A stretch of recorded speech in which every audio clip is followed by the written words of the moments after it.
Hello, everyone. Welcome to Small Talk. Well, joining me today is James Newhouse. Welcome to the show. Thank you. This is the very first time he's been on the show, so that's kind of fun. I like that. Now, you're a musician, right? Yes, I am. I was reading some of the information you sent, and it's really pretty awesome. So, Well, you started piano first. yeah, when I was about 4, I started piano lessons. So quite a while now. Yeah, obviously, a little past 4. So, why piano?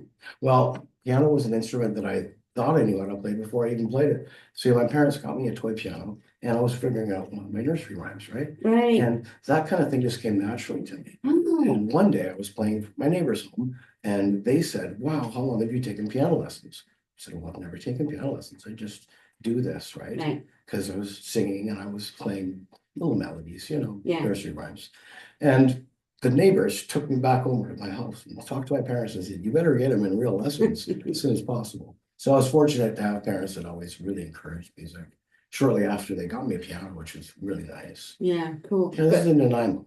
Oh, okay. Just to get- Because it is a special talent. Like my son could play by ear, and he was, from the time he was little, somebody said his aunt used to teach piano. Cool. And she said it looked like he was actually trying to play a tune rather than just plunking the way little kids do, right? Right, with some space and some phrasing in between. Yeah, yeah, which is really interesting, because and I remember when he took lessons, but the teacher said, don't let him play by ear, right? Because there's a conflict for him. Yeah, well, there can be. So I did some note reading, of course. I went through to grade 5 Royal Conservatory, and I really took it on my own after that point to get more involved in drums and rhythm and understanding more about jazz at about 10 or 11. I read about that, but from the drums, like that is so unusual for, I think anyway, for a piano player to switch to drums. I mean, I'm imagine you still do both, right? I was encouraged by my mom, who was playing the drum set, and Oh, my uncle, who played professional jazz drumming, was right. Gordon Perry, to drop a name there in Qualicum. But you haven't stuck just to jazz. No, I was involved in classical for the first 5, 6 years of my playing. So I developed some classical technique, but then quickly after that, I understood the improvising and jazz took a little bit away from the page. And so you can't get locked to the page is sort of how I was thinking of it. So I asked my parents if I could just get into drums and just express myself that way. And they were liberal enough to let me do what I want. So when did you start performing professionally? I would have been about 18. Yeah, so Hank Williams, The Show You Never Gave. That was the production I got involved in through Capilano College. And that was an amazing experience. And so we had a musical director and we did all tribute to all of his great songs, right? And so this was a Sneezy Waters production that we put together. And that was something that happened in Cloverdale, Langley. Oh, okay, great. Yeah. Now you moved around musically, I mean, like you went different places to learn different techniques or where to, Yes, a little bit of world music when I was in Montreal. I developed a technique around some somewhat of more dance music as well. So I've experimented with a lot of different sounds. So if you were to look me up online and look at Newhouse music, or if you were to look at Newhouse Lounge, that's something that I did when I was in Montreal. There's been a lot of different things, but just to go chronologically and to go back to Montreal, that was when I was invited to Montreal to be a studio musician. And so my friend Matt Lipscomb invited me there and he said, "I'd really like you to be part of my production." So that helped me get established in Montreal. Very nice. And then shortly after that, I was doing house gigs in local places and playing a lot of jazz with a lot of great musicians. Cool. So so you were you perform solo, but you also perform in bands? Yes. So I was a hired gun kind of thing. So I developed studio session work, that type of thing for Liquid Love Productions. And then I was involved with a couple of local artists there doing a tribute to Leo Ferré. Okay. So the music of Leo Ferré is very deep French classical music. And so I took from some of the neoclassical training that I have and turned that into something of my own interpretation of Leo Ferré's music. Oh, very cool. Do you perform in Chilliwack at all? Well, I perform privately, but there's not a venue that I have regularly. But I did get together with Mark Blesson and his brother, Paul.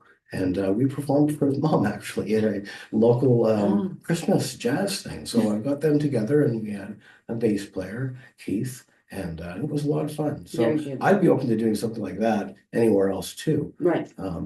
But really what I'm looking for is more of kind of like a house venue Yeah. that I would go to. I'm considering a place like Frankie's Lounge, maybe an Italian place. Because a lot of So, my repertoire leads in that direction. oh, okay. So now, but with drums, it's okay. You can bring your equipment, but you can't carry a piano around, Well, I have my right? portable piano. Oh, of course, your Yeah, keyboard. Yeah. yeah, yeah. And sometimes I'll even set my beat machine up and do some kind of a lounge Hmm. thing too. So there are a couple of different sounds that I can make happen from classic jazz to lounge. Right. Now, do you book your own gigs, or do you have somebody that does that for you? I don't book my own gigs, no.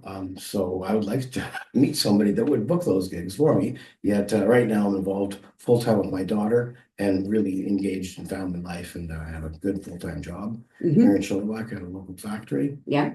Now, your daughter's musical, right? Right, musical, yes. She sings and dances. That's Ella Grace. How old is she? She's 11. Now, but it must be nice for you to know that that talent is going on, right? Yeah, yeah. It's something that she carries with her quite naturally. Hmm. And so I notice it doesn't take her a lot of effort just to be creative. She just is. Yeah, So some kids are just like that, aren't they? yeah, it's wonderful. Yeah, very good. Now, your father's been on the show, and Yeah. his father's an artist.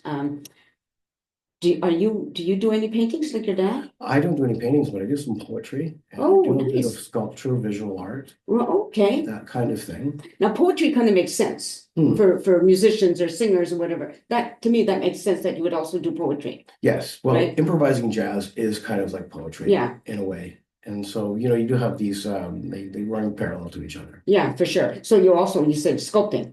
Yeah, well, I'm involved in some experimental wood sculpting. And what we're doing is developing these things I'm calling ADHD blocks. So what they are is they're to help you process ideas, Yeah. random shaped blocks, Okay. and they help sort of process how you're thinking at the present moment. And then you look at that and then change it. And it's like conceptual art. And Oh, it's like a soothing puzzle right. in a way that doesn't really have a solution. So it's kind of like improvising music. You're Okay. taking it someplace, but it always goes someplace else. Right. Music has a special quality, Hmm. right? And then in that it reaches so many people in so many different ways, and it's healing, Yeah. right? Well, that's like a language without a language. Yeah. It's like the unspoken language and it helps you feel. So, when somebody's just talking really good stuff about encouraging you, it's like you can glean that from really positive music that's good for your soul. Right. And it's universal. It I mean, is. right across the planet, and from the way back when, right? There's always been music, I think. Yeah. I'm just thinking about, if you think about rock bands, or it doesn't matter who, classical to rock, you got that everybody's expressing something in some form. Mm. And the people that are on the receiving end are picking up something that may be different from the next person beside them, right? That's the perception of art too, right? Yeah. And that's great too, because that's how we know the diversity of what we would particularly like. So you're going through, you're like, oh, no, that's not for me. And this is maybe more for me, like Frank Zappa. Some people really like Frank Zappa. Some people think it's just too much. Yeah, yeah. Other people look for that complexity and that depth of art. Yeah, and that's what's so wonderful about music or art in general, isn't it? Yes. Right. So if you weren't doing music, what would you think you'd be doing anything else? I'd probably be involved with community groups and reaching out to people. And I like the idea of helping the homeless and Mhm. working on a one-on-one basis with people who may have gone a long way and I Yeah. like to encourage and Have you done any of that? a little bit in Mhm. my earlier days. And so that was something that I did along with Mother Hastings. I was down on the street Right. feeding some homeless people. And it really gives you an understanding of humbling the entire process is, and that Yeah. people can make the wrong decision and end up in a really wrong place. Totally. There's still a human being who did not dream of being on the streets when they were young. That's right. And Right. music can sometimes help pick them up and get Yeah. them out of that. Yeah. So it's a focal point. Music, I was just thinking about when you said that it can help them.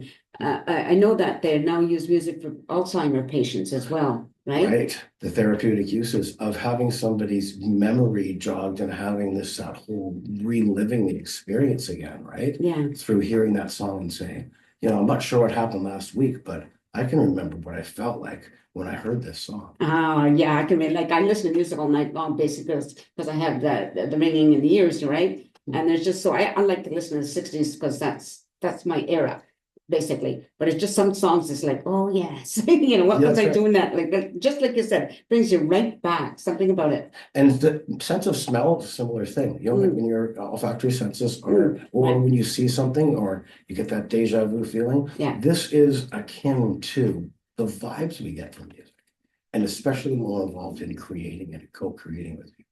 Yeah, for sure. So what do you think you would do in the future? Let's just say if you have like a 10-year, no, 10 years too long, like a 5-year plan. Oh, 5-year plan. Okay, Yeah. well, I'm gonna be working with Ray Fuse quite a lot actually, Hmm. and we have a really neat band in Fuse.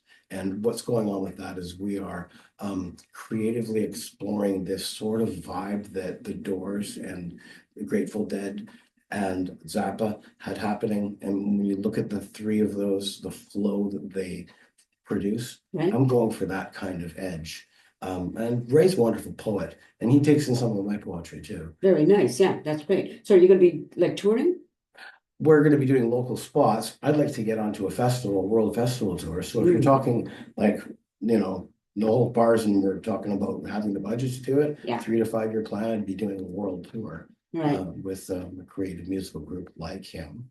And probably have live dancers along with what we're doing. Oh, cool. You see, improvising music is pretty lofty, and you need to give somebody else something to grab onto, Sure. rather than it being just the music, because you have to have something visual. I believe you have to have either dance or computer visuals behind what you're doing, similar to what the Grateful Dead were doing with their, psychedelic.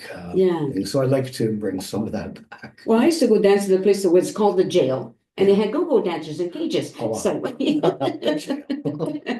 that was a million years ago in Montreal, by the way. Oh, right. Yeah.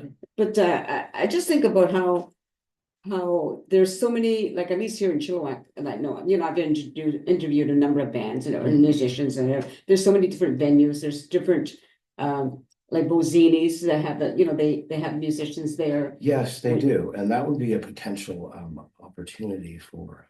Yeah, contact Emmanuel. He's really open to. Okay, yeah, so the Ray Fuse group, that could really work out well there. Yeah, for sure. Or you said, yeah, you don't do the booking yourself, though. Yeah, so we have in our band a saxophone player who plays flute and saxophone. Right. His name's Maddie. We have Mike on bass, myself on piano, Mhm. and we have a drummer who's from Turkey actually. And Interesting, we yeah. have a spoken word poetry thing going on. So Right. it's an interesting vibe. And we are on Bandcamp, and it's called Infuse. Infuse. Yeah, I have to remember that. What did you do during COVID? I did Music. a lot of playing, a lot of personal woodshedding. You see, if you can't play music with other people, you should still keep your chops up. Sure. So you need to keep your fingers happy and keep moving. Yeah. Right. And so there was a lot of that being isolated. I got some technology. I got a new sound card. So coming from a music production background, I can put together some of my own ideas like that. And so that's partly what it was, kind of going into the studio. Right. So if you're not performing, like what length of time do you consider yourself rusty?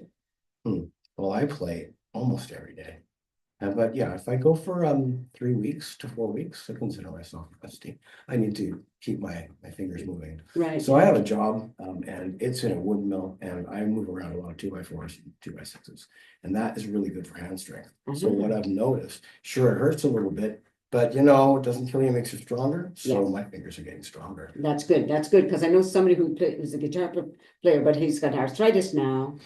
And I don't think he can perform anymore because it's so painful. That's a shame. Yeah, it is a shame. You hate to see, because that's part of his instrument, right?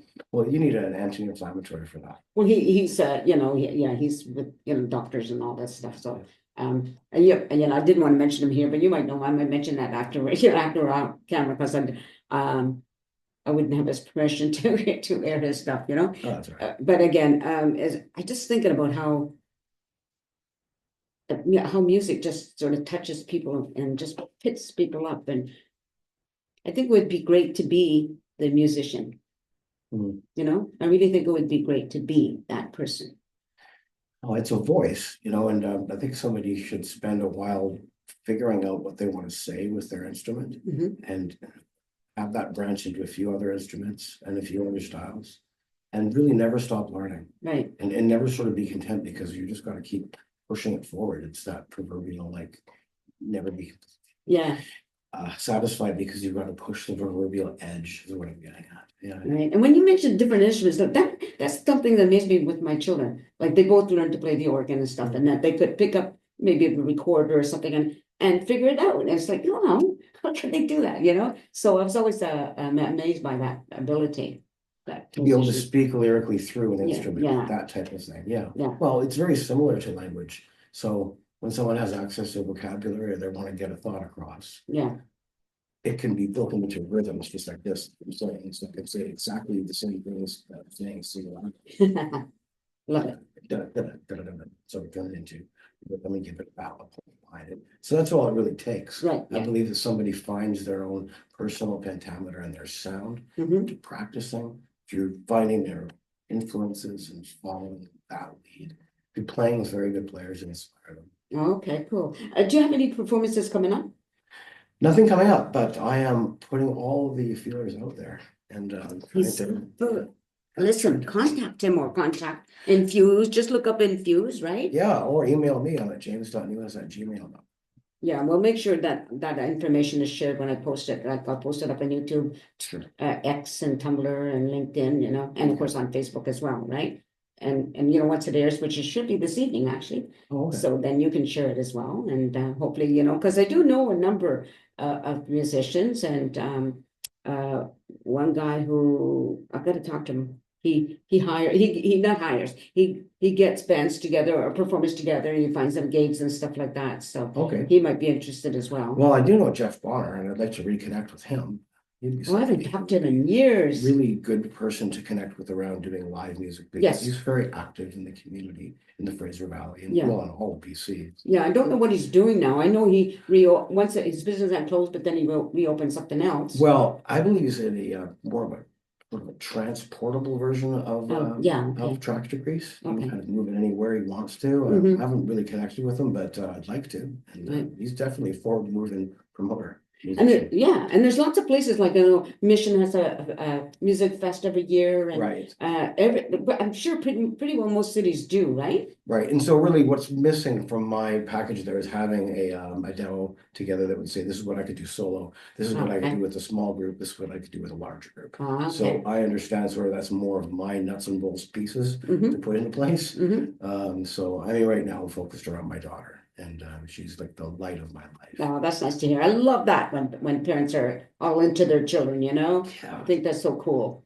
right? But not everybody has that or had that. you know, she gets a lot of inspiration from me, I get inspiration from her. Very good. Then that's the way it should be, right? We teach the young teach the older ones, and the older teach the young people. Nice and It's simple. symbiotic, yeah. Yeah, right. Anyway, do you think we covered everything? Or is there something that I'm missing? No, we talked about just about everything. So the only other thing that I'd like to interject is Yeah. maybe some poetry. Yes. Oh, yeah. What are you looking for? Well, Your phone. I have something. Okay. And and my glasses. Well, I didn't take your glasses. No, Are they in your jacket? yes. Okay. Well, it's all right. You can step away. You can step away. So just while James gets his glasses, so this James Newhouse, you can just Google him or Google Infuse, and everything comes up, which is really, you know, I Googled myself just to see if I came up, and I did. It's pretty cool. Infuse Band Camp. That's like HTTP. Well, I'll share that for you, right? And I'll make sure you have his email address so you can contact him that way. It's so like a house band, meaning a small venue, right? Yes, yes. Well, I mean, I could offer a service where I show up by myself and have beats behind me with like a modern type of thing going Okay. on with an acid jazz lounge sort of sound. Okay. So that would be good for Frankie's Lounge, for example. Oh, yeah. Or I would sit there in a classical piano type of environment like an art opening Right. and play more classically based, maybe some jazz flavors, but Cool. Yeah. that type of thing. And then there's having like, let's say a horn player and a bass player join me with no drums. No doubt. Yeah. So that type of thing going on in the background of, you know, a wedding reception. Right, And okay. something else happening where there is a full band where people are actually, you know, dancing to it. Yeah. So there's some versatility there in what I can offer. Okay, well, we'll end this off with you reading one of your poems. Okay, well, this one is called Cliche Phrases. Dark industrial cliche phrases. Rigged in, wire and chains held tight, supported electric hydraulics. The machines twist and turn, cutting, bending, blending, welding, grinding, and turning and molding. Use it and throw it away. Industry awakening to the bloodlust for the frenzy of annual profits. Not yet. Bleak yet trying to turn up desire, want and need and lust and greed, but we can turn away before the critical mass of what we change is in need. Yeah, right. That is because all we know, we are the past point of no return. Don't yearn now cause we are even past the significance of cliche phrases. I get this sinking feeling as we reach out innocently to artificial intelligence to write the rationale of our existence. The paper has yet to be written, then it will be graded by God. So collectively, when we had it in the beginning of the end, the problem is AI is all that will be left. The sentient being left alone to atone in a universe to hand in our paper alone. Very cool. So what inspired you to write that poem? Well, it was based on the introduction of AI and the bleakness of absurdity of industry and the insight that is non-existent of capitalism to hold the reins back. Economists must learn to subtract. So some of the things that are blatantly happening in front of us, we aren't changing. We're just looking at it happen. So this is kind of like, whoa, in poetic form, right? Grabbing those reins, right? What about industry? Well, it's not stopping. Yeah, and won't stop. Yeah, exactly. So I wanted to write something before everything is really hit the fan, right? That sort of poignantly went into some thinking, and then who knows? See, poetry's temporal, right? Yes. Because now I'm putting my placeholder, and my thought is in motion right now. Very good. Yes, and then moving forward, we could hear future poetry and harken back to this because it's a placeholder. Right. Or should being temporal. Awesome. Well, ladies and gentlemen, you have been listening to James Newhouse. Look him up. I will share his information, but you can just Google him and get all the information. What like I was telling you when he went to get his classes, Google's a fun thing. I Googled myself just to see if I showed up, and I did. It's like, oh my gosh. It's pretty fun. So maybe just put solo piano after James Newhouse. Oh, there you go. Okay. Yeah, and I will include the information that you've given me, your email address, etc. So wonderful, Nancy. Thank you for having me. You're welcome, and thank you for coming. Thank you for watching the show, everybody. I really hope you continue to keep watching. Take care and peace out. Now we're gonna find where's the off button. Oh, there we go.